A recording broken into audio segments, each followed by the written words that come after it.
for the greens, I do a mixture of kales and spinach. So I've already steamed my kales a little bit to soften them, because the spinach is quite soft and you can't really cook them at the same time. So you probably want to put your kales in some hot water and then leave them to steam for a little bit before you can fry them. So to fry the gas cooker here, I'll just use very little oil, now that we only need to cook through the onions. So I'll just move that into the sink for a little bit. It's soaked.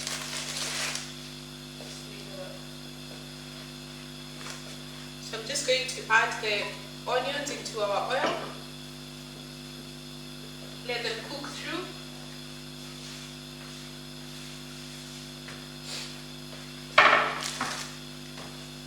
While we wait for that to cook through, I wanted to show you the flour I use. So this is a brand that is available in my local shop. That's how it looks like. I think it's imported from South Africa, or yes, it is from South Africa. It's a product of South Africa, but it's maize meal, so that's what I use for making my ugali. I'm going to be using quite a small pot because it's just my husband and I, but usually you find, depending on how big your family is, you'll just need to use the size of a pot that suits you. Now for us, we tend to eat more of the veg and the fish, so we don't eat too much ugali, as we're trying to also keep healthy. The onions are coming along quite well, so I'm just going to add the garlic into the pot. I'll be using a little bit of Royco in our greens, and I won't be putting tomatoes in them. Some people make them with tomatoes, some people don't. I don't mind either way, because we already have plenty of tomatoes in the other sauce, and I would rather make mine without tomatoes. So I'm just going to add the kales first, because they are much tougher than the spinach. The spinach I'll add last.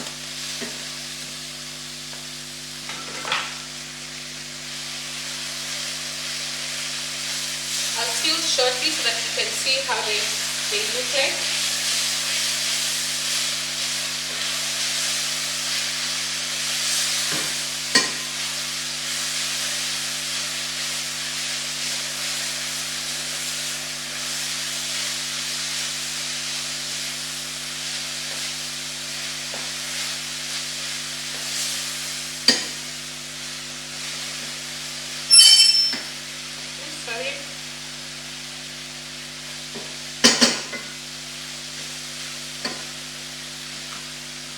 So I'll tilt it slightly so that you can see how the greens look like. There they are.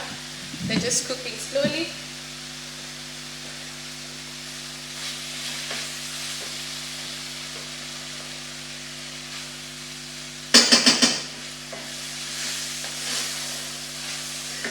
I'll add a little bit of water just so that they don't stick. Just a little bit. Because I know the spinach will have plenty of water once I put it in here.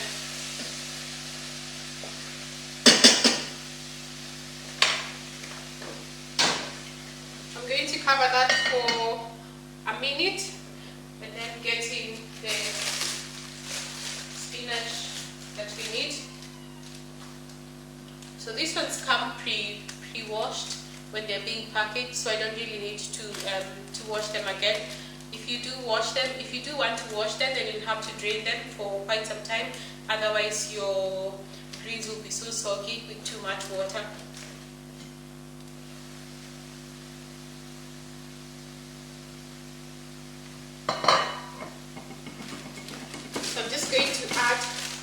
the spinach slowly, and as they simmer, then they will go down a little bit.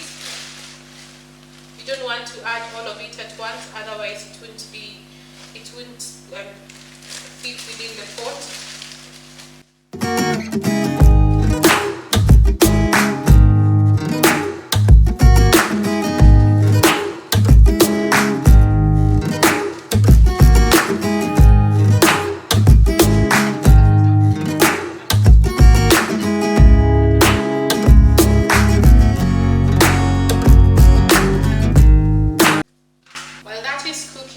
I'm going to start doing the ugali, because as soon as the greens are done, then we'll be wanting to move on to the ugali, and soon we'll move to the table.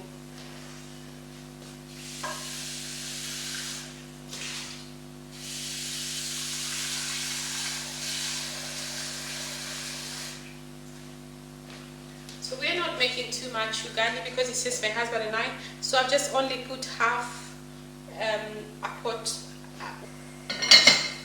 Oh, see, the spinach cooked really fast. They've already gone down.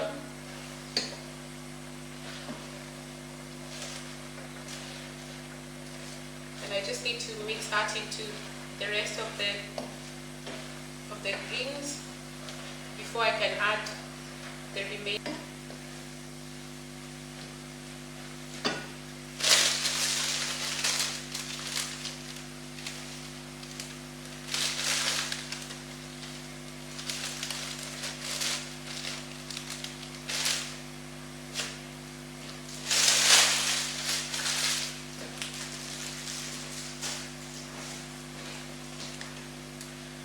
Yes. I'll add just a little bit of salt.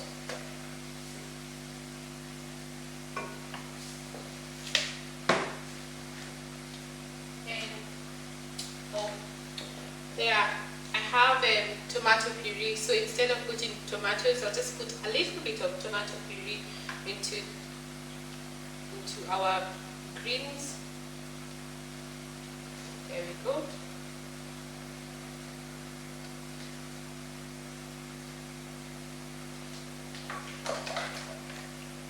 And a little bit of black pepper.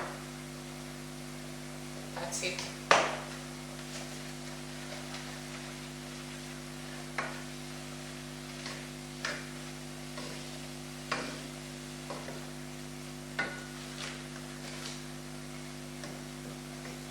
Our greens are ready. I'll show you, I'll move the camera closer and you can see. There you go, they're ready. So I'm just going to remove them from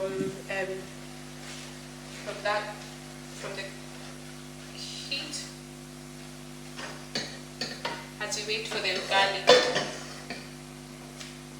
I'll transfer the water for the ugali this way so that you can be able to see clearly as I make the ugali.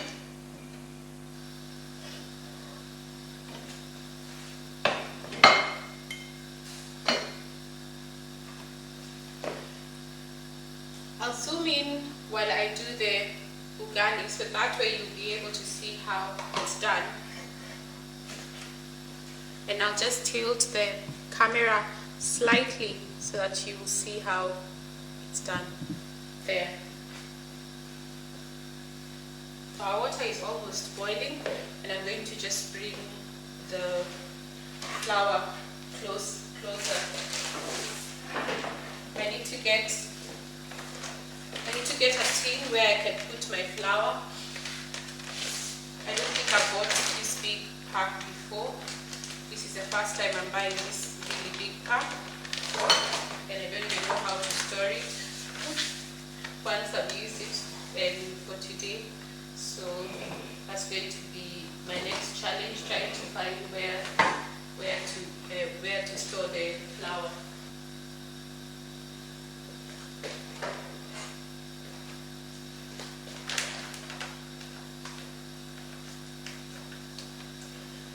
So I'm just going to make a small cut there on the, oh, it's almost ready.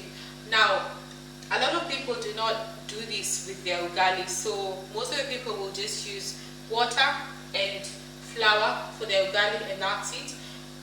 I love my ugali with a little bit of butter. I just think it's nice and creamy, and I'm just going to add a cube of butter into the water before I put in the flour and start. Our water is boiling already, so I'm just going to take out a little bit of it, because I don't think we're going to eat that much ugali. And I'm going to add my butter into the boiling water. I need to find my cooking spoon. So that's a wiko. Remember what we're going to use to make our ugali. I'll add the flour, so you just add a little bit depending on how much you. So don't let your flour overwhelm the water. So just enough for us. So like for that you would probably use half a cup. I really need to get a place to put the flour. It's probably going to be my project for tomorrow. So you start mixing the flour and the water little by little.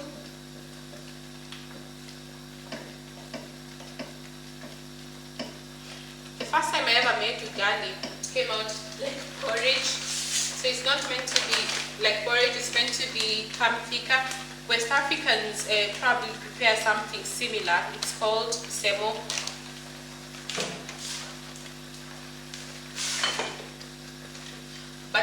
But semo is made from semolina, so it's wheat based rather than being made from maize flour. So you just add the flour as you go along. You don't want to add too much or have too little. Just going to add a little bit more.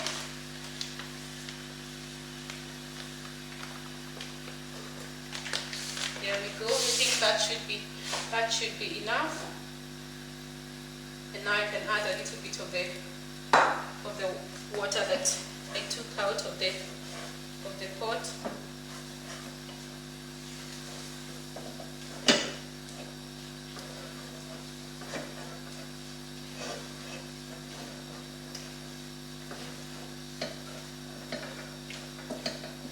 So you keep on stirring until all the flour and the water is mixed up properly. So if you visit Kenya, Tanzania or Uganda, you're sure to have a meal of ugali, either with fish, with greens, or with any other kind of meat. A lot of people have ugali with choma. Choma is barbecued meat. So it can either be barbecued goat meat or cow meat, depending on where you are. Or you can even have barbecued chicken with ugali and greens. And the other thing that people like having with barbecue goat meat or cow meat is kachumbari. So ugali goes very well with barbecued meat and some kachumbari. Now kachumbari is salsa.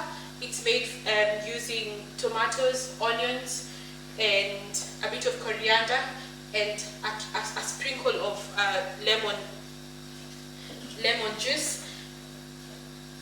For those who like it peppery, they add a little bit of chilies.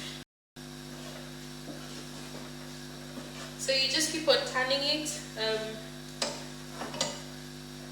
to make sure it cooks through.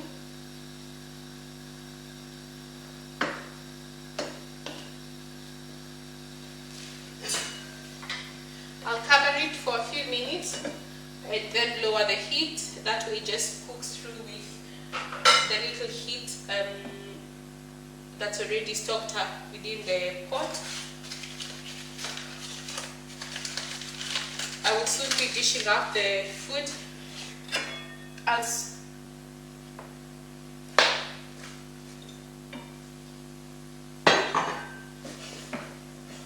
going to turn the ugali again now that it's been cooking. You know it's almost ready when it starts forming a layer around the pot.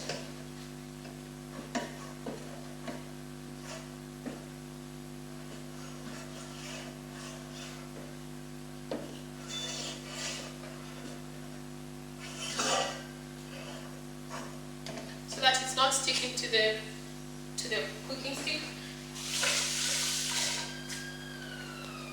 You just pour cold water on the cooking stick and then you use that to mold the ugali.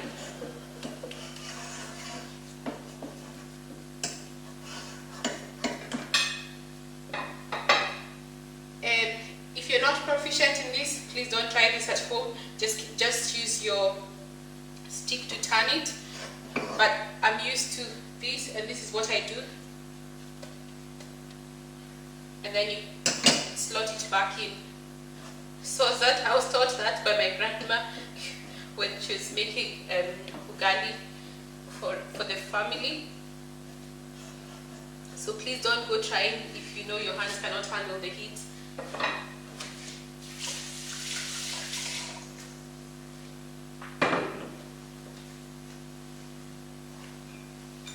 I'll cover it for another few seconds. I'll switch on the fire for the fish just to warm it up a little bit. Our greens are still warm, so we don't need to switch on the fire on that. And then I'll start plating and I'll show you the final product of our cooking today. So I got this nice plate from Lagos when I used to live there in the market. The market is called Balogun Market. It's a really big market. It's so busy. It's a bit of a crazy place to go shopping, but I really enjoy going into cities and actually learning, what goes on.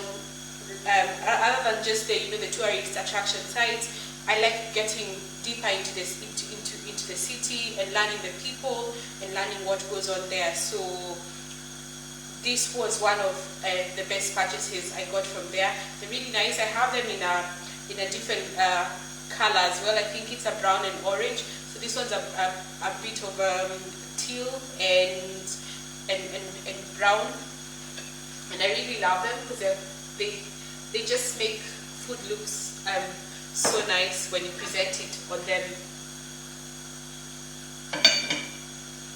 Our ugali should be ready, so I'm just going to leave it in there for a sec and then I'll check.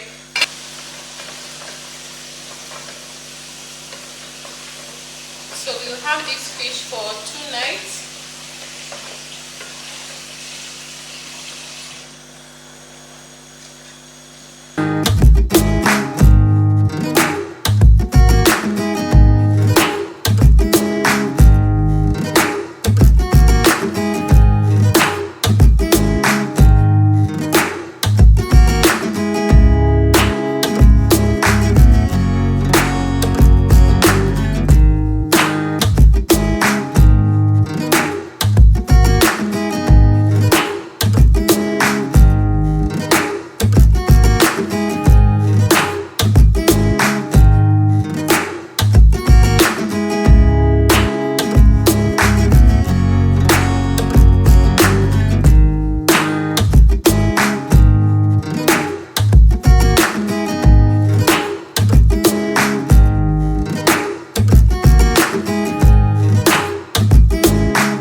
final product. That's how our meal looks like.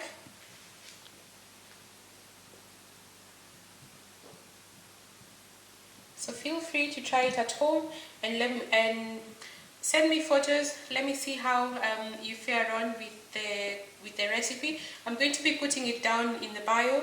If you're new here, please do subscribe and come back. Tell a friend that Moruki's Kitchen is a place to be.